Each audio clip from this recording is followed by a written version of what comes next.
So a little bit about PMC. We opened back in 1979. We've done work for over 700 clients, 6,000 projects. A lot of these are in engineering, but anymore the majority of them are in scanning and modeling work that we do. We do everything from very small projects up to some of the largest facility scanning projects around. Currently, we span most of the globe, especially when you count in some of our strategic partners in Sweden and China. This gives us kind of reach to do work wherever we need to do work. So here's the outline of what we're going to go over today. We're going to start with just a brief introduction because I know, having looked at the sign-up list for this, that maybe some of you don't have a huge background in scanning, so I thought I'd go over some of the basics of scanning just so we all understand the terminology and what's coming up next. Pitfalls of poor RFQs, tips for subcontracting, and tips for subcontracting large projects. All this is going to be based on, we respond to about 100 or 200 RFQs a year now, and these are kind of the things we've seen over the time. So a little bit about scanning. Over there on the right, that is a laser scanner for those of you that are not familiar with the hardware. In general, scanning is done in 4 phases, right? We're going to plan out the job. We're going to come on site and do the scanning. Then we have to take those individual scans and register them together, and then we're going to create the different output formats that you might need.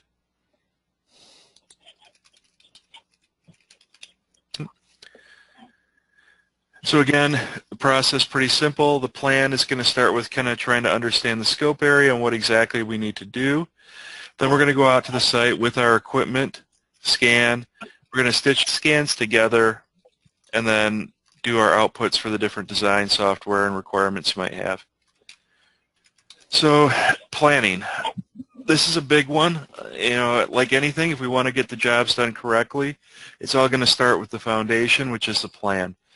In our case, that's usually going to involve area maps where we project where scan locations are going to be done. That's reviewed with the team that's actually going to be working out in the field and discussed. We also have a formal kickoff procedure that we go through with our customers to sort of review the project. This is all post-award. Once we've been awarded the project, this is when all this happens. And we step through and make sure we don't forget anything. So on-site scanning. A lot of different hardware out there, but in general it's all relatively the same. What's different in it varies in the specifics, and you need to just trust that whoever you've contracted out to will bring the correct equipment to get your job done. And oftentimes that will even show up in the bid. So for us, if we're doing large-scale exterior scanning, we're going to use Leica equipment. If we're doing inside building scanning, we're going to be using the Faro equipment. So on projects, one thing to keep in mind is that there is, over the last few years, a process has come out called target list registration. And this is part of where we connect the scans together. And there's ways now to do that without targets. When we first started doing scanning, you had to have these targets. You had to have a minimum of 3 from each scan to the next. Over time, that has been eliminated. On larger projects, though, I would caution you that targets are still absolutely required. On smaller projects, they can be optional. But it's something to think about when you're considering your site, that these things have to be, they're temporary, they're usually held on by magnets, sometimes even paper that's taped up. But you should expect some additional hardware beyond the scanner to be brought in. So when we talk about registration, right, each scan is set up and it's a line-of-sight device. And so when we come into a building, we're going to do multiple scans throughout your building. And this could range anywhere from a very small project that's maybe 10 scans up to a much larger project where we could do hundreds or even thousands of scans. Those need to be stitched back together in the office once it's returned. Though there is some workflows now that let us do it in the field, there's almost always going to be work that has to be done when it's returned to the office. So the key thing here is to know that you're not, the day scanning is done, you're not going to receive your data. It's going to take some time, and expect some time for it to be processed back in your supplier's office. So Once the data is scanned, registered, now it's time to do our outputs. And the outputs can be a lot of different things, but in general, they fall into a few different formats. One is point cloud data, which is the actual dots. And this is for users that know how to work with it. This data can be large, but it's also going to be your most accurate data for the most part. The other thing you can get is CAD, which is essentially tracing over the point cloud, although there are tools that semi-automate the process. A third format, which is a little less common, is report data. And this might be things like in this picture, what you're seeing is a deviation map of elevation changes on floor that's been weakened over the years. And all these different outputs are going to take time to generate, and need to be careful which outputs you ask for. So let's talk about some of the RFQs that we've seen over the years, and where I really think, I'll tell you some real stories that we've ran into recently, where at least in our opinion, the RFQs really caused problems for the customer. So I said we receive about 200 a year RFQs. And a lot of these come with, nothing other than cost. They just want to know a cost to scan. No comparative information, no way to quantify anything. And a lot of these lack even really, really rudimentary information about the site. It's, we might get a PDF and a request to price scanning and no more information. So some real stories from what we've ran into, and I said we'll talk a little bit about. We recently bid on a job for a large automotive supplier, and it was a very substantial job. We got word that we lost the bid by over 90%, meaning the person came in at 10% of our bid. And that just raised a huge amount of questions. We've obviously been doing this a very long time. Our bids, I think, are pretty competitive. We can always come in a little lower, but there's simply no way that the person who bid 10% of what we bid was going to do remotely the same job that we were going to do. And that really kind of comes down to the bidder not asking any questions about what was actually going to be provided. Clearly, us and our competitor on that had extremely different ideas of what the job required. Another one we've ran into recently is, again, another large project, and it was an automotive plant that we were doing. And our competitor, we ended up losing the job, again, on cost. And it turns out our competitor did not include scanning with inside of any of the production cells. And you can see on here, all that data inside of the safety fence was not scanned and was not part of our competitor's bid, whereas it was part of our bid because we understood from past work what the customer expected. However, there was no qualifying questions in the RFQ, and the bid was accepted and the data was scanned, and they were left with not very usable data from their supplier.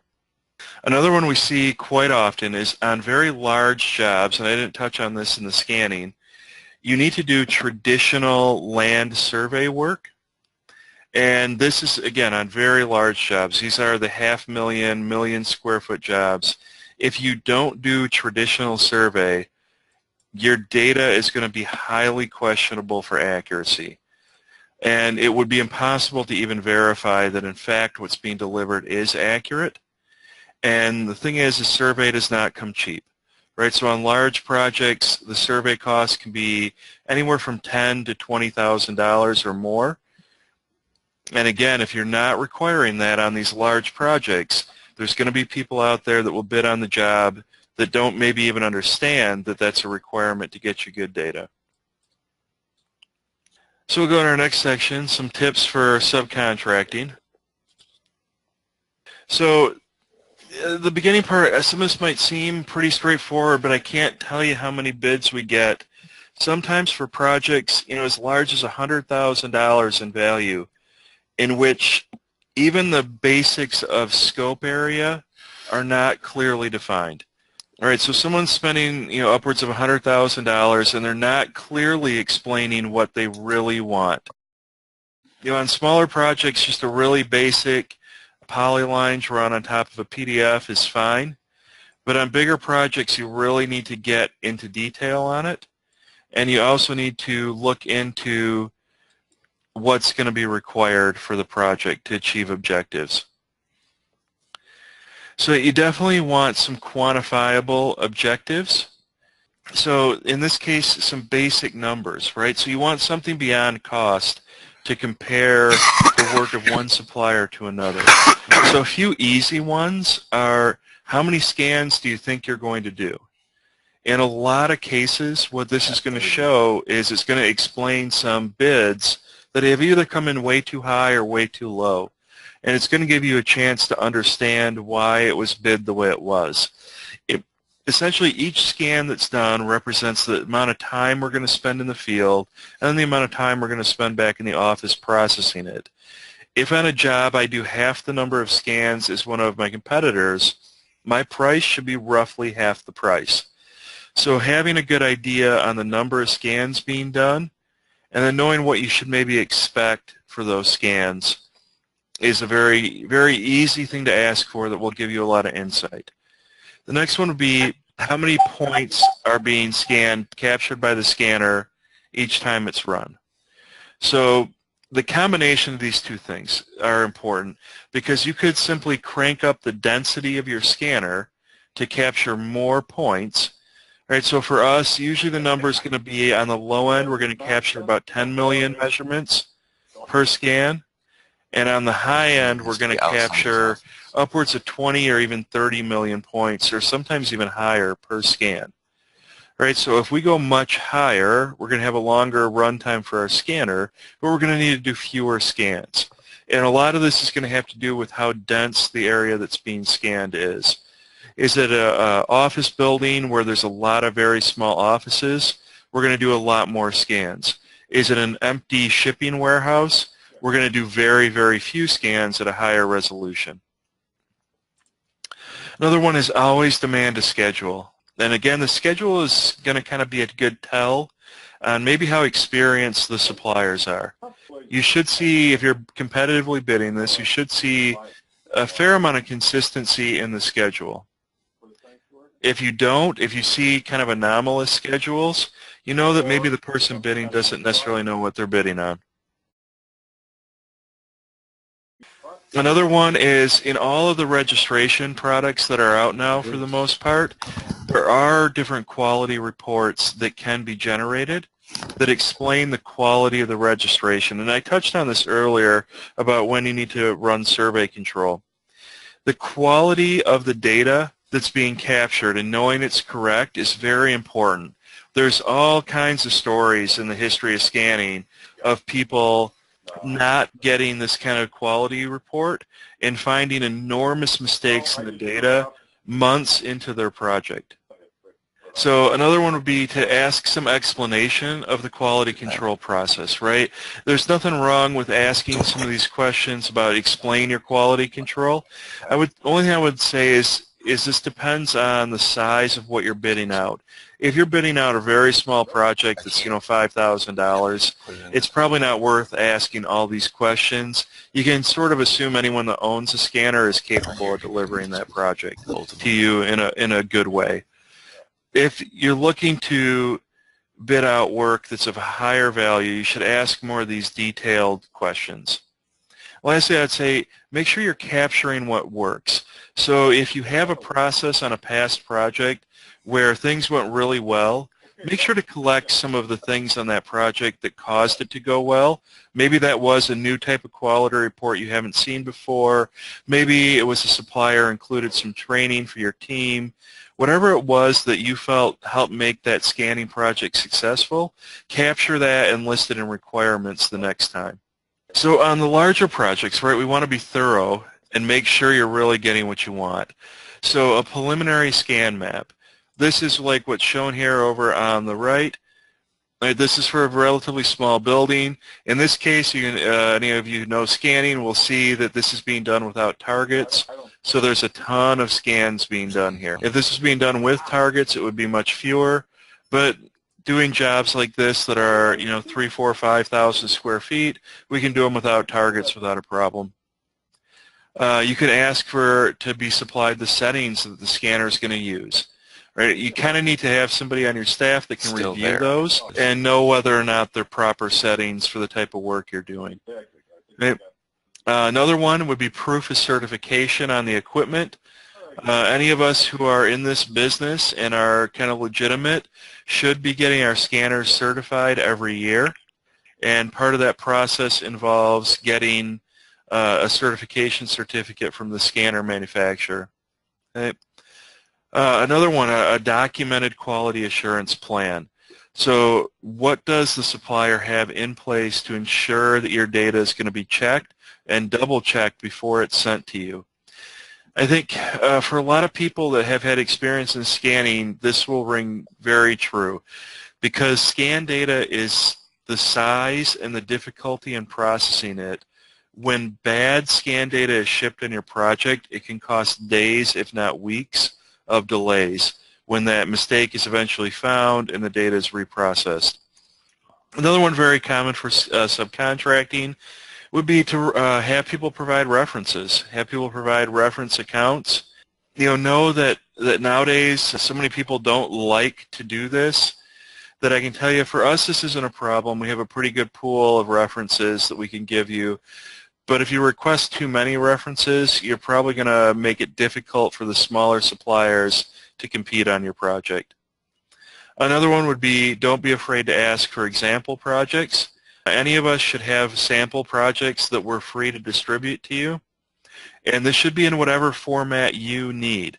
So if you needed a pod file for some specific reason, make sure that the supplier sends you a pod file from a past project. One thing to understand is it might not be exactly the project type you're looking for. That doesn't mean they haven't done it. I would say, for us nowadays, we sign non-disclosure agreements on at least half of the projects we do, and so they simply can't be shared. This makes getting sample data that's exactly what you're looking for a little more difficult, but we'll usually have something that's pretty similar. Next one up is to be very, very clear on deliverables. And where you can really get in trouble on this is when you're copy and pasting from maybe someone else's RFQ. Understand that asking for different deliverables can add weeks of time and thousands of dollars to the bid. So be careful that the things you ask for are really what you need and what you're going to use on the project. So just kind of go over this. There are dozens of different deliverables, right? There's all these different formats of point clouds. And the other thing too is if you forget to ask for a deliverable, depending on what it is, there's a very good chance that us or our competitors are going to come back and ask you for an extra to produce that secondary deliverable that you forgot to ask for in the bid. Make sure you consult with your design and engineering team on what they really need. Right, so what they're going to use day to day, and make sure that gets incorporated into the request. Don't ask, as I said, don't ask for unnecessary deliverables. And then another one is when someone proposes alternates to you in their proposal, be very, very careful before accepting those, and make sure you check with your design team that they haven't presented an alternate that's not going to work for your design team. Maybe it's a different format for the scan data. Maybe it's substituting one type of model for another. Make sure you evaluate those alternates carefully and get some technical help if you're not a technically minded person on it. And lastly, don't forget to enforce your contractual requirements. Starting in your RFQ, let people know what they're going to have to sign and what they're going to have to be a part of. For different companies, this can limit things. One thing to consider would be, are you on your project allowed to use international labor, depending on whatever country you're in? Are you doing government work that can't leave your country? Very, very important that that be clearly defined in the RFQ. Do not wait till after award, because you're almost certainly going to get an extra. Most places are distributing their data to at least one other country, especially if they're larger firms, for cost reasons. So make sure that that you clarify that ahead of time. Kind of a few things to expect out of your bids. I wish I could give you kind of better direction on this, right? Because I know this is obviously the key one, right? What am I going to pay, and what is it costing to do it? What I can say is that the smaller jobs that involve travel, that are remote, are the ones that are going to get much closer to the 25 cents per square foot. The 4 cents per square foot is only if you have the largest of the large projects and you're doing things like black and white scanning. That's going to be by far and away on the low end. Most jobs are probably going to come in somewhere between, I would say, 10 and 15 cents per square foot. And again, this is only for scanning. This does not include modeling. And then travel costs may or may not be in addition to that, depending on how remote your site is. Certainly, firms like ours are going to try to get you local, have the scanning done by people that are local and don't involve travel, especially on smaller jobs, because that can be a real budget breaker. But sometimes sites are in remote locations, and there simply are no scanning resources near that location. Like I mentioned before, processing can take a lot of time. This, especially even on medium-sized projects, maybe 100, 200,000 square feet. Again, understand that the day that the people are done out in the field collecting data is most certainly not the day you're going to receive data for your design team to work. And so make sure you account for that. And that starts with requesting the schedule, and then making sure your schedule aligns to your design team's needs.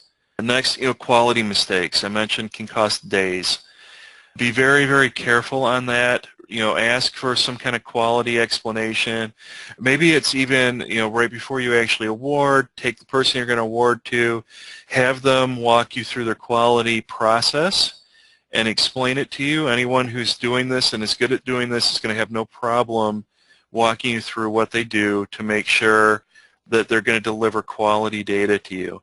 Like I said, it's very, very easy and very hard to identify some mistakes until you're very deep into the project, and all of a sudden you see a weird separation in the middle of a data set, and you have a Revit model and half the Revit model is shifted 6 inches.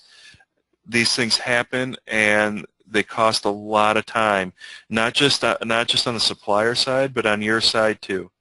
You'll have a ton of CAD work and derivative work done, and it needs to get fixed. So lastly, good subcontractors are going to deliver quality data on time most of the time, right? I don't care who you are. I don't care how long you've been doing this. We do occasionally make mistakes. We do our best to fix them extremely quickly. And, for us internally, most of the time, those mistakes are going to be caught internally in our quality control process. But you might get an email from us saying, we found a problem really late. It's going to take us an extra 2 days to get you your data. We certainly do our best to ensure that never happens, but I would urge you to build in a couple days of contingency on your projects just to be safe. Even transferring data to you can take several days. This is certainly not data that can be sent through email. It's either going to be sent through web transfers or hard drives to you. And if it's sent through hard drives, it's going to take a day or two to get to you. Right. So, a couple things for subcontracting large projects. So I would define these as any project that's going to have a value of over $50,000, again, just for the scanning process, not for the modeling. These projects are uniquely different. They're much more complicated.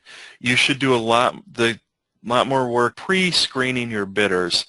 Right, the number of people who can do scanning on this kind of scale is much, much, much smaller than the people who are qualified to do the smaller projects. If it's a shop with 1 or 2 scanners in-house, right, they're really going to struggle to do work on this kind of scale.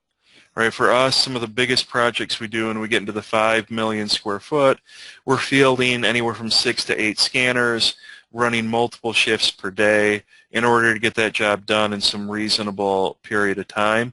Smaller firms just aren't going to be able to do that, and they're going to have problems delivering to you on time. There's a US IBD council out there. This is a group dedicated to as-built-in building information. And as part of that effort, they've produced a series of documents that are extremely good and detailed. Definitely consider using this for these larger projects.